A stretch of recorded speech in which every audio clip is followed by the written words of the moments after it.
পূর্ব দিগন্ত সূর্য উঠেছে, সেনাবাহিনীর মায়েরকে পাছালাল হয়েছে, দল করেছে। আজ আমাদের পাছালাল একটা কথা আছে, কি রে ভাই, বাংলাদেশের মধ্যে এতদিন পর্যন্ত এত আন্দোলন হইল, তখন তোরা কোনোদিনও কোনো কথা বললেন, একদম চুপচাপ ছিল। আর এখন সারা বাংলাদেশ একদম শান্ত শিষ্ট, তোরা আইসে এই জায়গার মধ্যে এরকম ভাবে বিশৃঙ্খলা করতেছিস, তার কারণটা কি? সেনাবাহিনী বাংলাদেশকে হেফাজত করার জন্য, বাংলাদেশের রক্ষার জন্য অনেক সময় অনেক ধরনের কাজ করে, কিন্তু শেষ পর্যন্ত তোরা গিয়ে আসলে সেনাবাহিনীর উপর আক্রমণ করলি।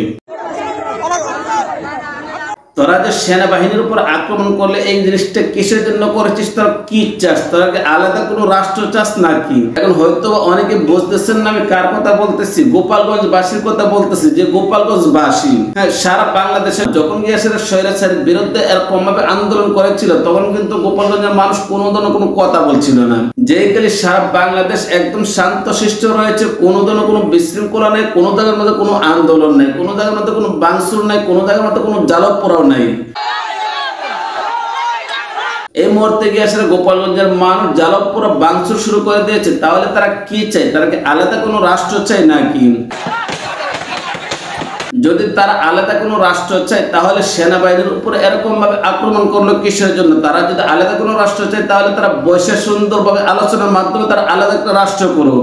আলাদা রাষ্ট্র করার পরে ওই জায়গার মধ্যে ছাত্রলীগের পোলাপানকে ঠিক মতো এমপি মন্ত্রী বানায় দেওয়া হোক, যেন তাদেরকে ঠিক মতো স্বাস্থ্য করতে পারে। কারণ ছাত্রলীগ তো হয়েছে দল, এটা আমরা সবাই জানি। ছাত্রলীগের পোলাপানকে ওই জায়গার মধ্যে এমপি মন্ত্রী বানায় দিলে দেখবেন গোপালগঞ্জের মানুষ একদম ঠান্ডা হয়ে যাবে। গোপালগঞ্জের মানুষ সেনাবাহিনীর উপর আক্রমণ করা, গোপালগঞ্জের মানুষ সেনাবাহিনীর গাড়ি পুড়ে দেওয়া, তাহলে এই জিনিসটার থেকে গিয়েছে কি বোঝাই দিয়েছে? গোপালগঞ্জের মানুষ হচ্ছে একটা সন্ত্রাসীদের দল। গোপালগঞ্জের মানুষ যদি ভালো হইতো, তাহলে যে জায়গার মধ্যে সেনাবাহিনী গিয়েছিল, ওই জায়গার মধ্যে সেনাবাহিনীর উপর এরকম ভাবে আক্রমণ করাটা কি কোনোভাবে ঠিক হয়েছে? গোপালগঞ্জে গোপীনাথপুর গ্রামে, যে জায়গার মধ্যে বাংলাদেশ এখন শান্তশিষ্ট, কোনো ধরনের কোনো বিশৃঙ্খলা নাই, কোনো জায়গার মধ্যে কোনো ভাঙচুর নাই, ওই জায়গার মধ্যে গিয়েছিল গোপালগঞ্জের মানুষ এরকম ভাবে সেনাবাহিনীর গাড়ির মধ্যে আগুন ধরিয়ে দিয়েছে। এই জিনিসটা দেখার পর বাংলাদেশের প্রত্যেকটা মানুষ এই কথাটা বলতে বাধ্য হয়েছে যে গোপালগঞ্জের মানুষ একটা সন্ত্রাসীদের দল। গোপালগঞ্জের মানুষ যদি সন্ত্রাসীদের দল না হতেন, তাহলে সেনাবাহিনীদের উপর এরকম ভাবে আক্রমণ কোনোভাবে করতে পারতো ভাই। তারা আসলে একটা সন্ত্রাসীদের দল, আর সন্ত্রাসীদের দল হওয়ার কারণে কিন্তু এরকম ভাবে গোপালগঞ্জের মানুষের সেনাবাহিনীর উপর আক্রমণ করেছে।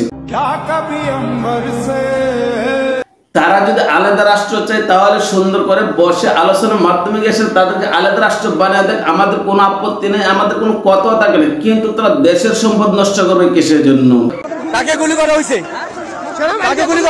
সেনাবাহিনী হচ্ছে দেশ রক্ষক, সেনাবাহিনীর উপর এরকম ভাবে আক্রমণ করে তোরা একটা জিনিস বুঝিয়ে দিয়েছিস, তোরা যে আসলে একটা সন্ত্রাসী দল। সন্ত্রাসী দল না হলে এরকম ভাবে সেনাবাহিনীর গাড়ির মধ্যে গেছে আগুন ধরে দেওয়া। আর এই যে মহিলাটা, এই মহিলাটার অবস্থা দেখার পর ভাই একটা জিনিস বুঝতে পারলাম, সেটা কোন ধরনের মহিলা। এরকম ভাবে একটা গাড়ির মধ্যে যে ভাই বাইরে যেতেছে ভাই, এই জিনিসটা আমি দেখার পর আমি একটা জিনিস নিশ্চিত ভাবে বুঝতে পারলাম, সে মানে সন্ত্রাসীর ঘরের। গোপালগঞ্জের মানুষ যদি এরকম অশৃঙ্খল না হতেন, তাহলে কি কখনো কোনো সময় সারা বাংলাদেশ যে জায়গার মধ্যে একদম নীরব স্তব্ধ রয়েছে, আর এই জায়গার মধ্যে গোপালগঞ্জের মানুষে গিয়ে এসে ভাঙচুর জ্বালাও পোড়া শুরু করে দিয়েছে, তাহলে তাদেরকে আলাদা একটা রাষ্ট্র বানিয়ে দেওয়া হোক ওই জায়গার মধ্যে। কথা বলতে গেলে ভাই অনেক কথা বলতে হবে, কিন্তু সময়ের পরিপ্রেক্ষিতে গিয়ে সব কথা বলতে পারতেছি না। এই কারণে মানুষ এখন একটা কথাই বলতেছে, পূর্ব দিগন্ত সূর্য উঠেছে, আজ সেনাবাহিনী মাইকে পাছালাল হয়েছে, দল করেছে আজ তাদের পাছাই নাল। ভাই তোরা এরকম এক বলা চাকের মধ্যে হাত দিয়েছি, যে কারণে আজ তোদের পাছায় গিয়ে সেটা ঠিক মতো মায়ের পড়তেছে। কারণটা কি জানোস? তোরা যে কাজগুলো করতেছিস, এই কাজগুলো এখন বর্তমানে একদম রং করতেছিস, আর রং করার কারণে কিন্তু সেনাবাহিনী তোদেরকে এরকম ভাবে পাছাই লাল করতেছে। তো গাইস, গোপালগঞ্জের মানুষ যে কাজগুলো করতেছে, গোপালগঞ্জের মানুষকে আজও এই কাজটাকে ভালো করতেছে না সঠিক করতেছে। যারা আমার ইউটিউব চ্যানেল থেকে দেখছেন, মেহরবানি করে চ্যানেলটা সাবস্ক্রাইব করে নেবেন, এবং আমার ফেসবুক পেজ থেকে যারা দেখছেন পেজটা ফলো করে লাইক কমেন্টের মাধ্যমে আপনার মূল্যবান মন্তব্য জানাবেন। আজ এই পর্যন্ত রাখলাম, ভালো থাকুন, সুস্থ থাকুন। আসসালামু আলাইকুম ওয়া রাহমাতুল্লাহি ওয়া বারাকাতুহু।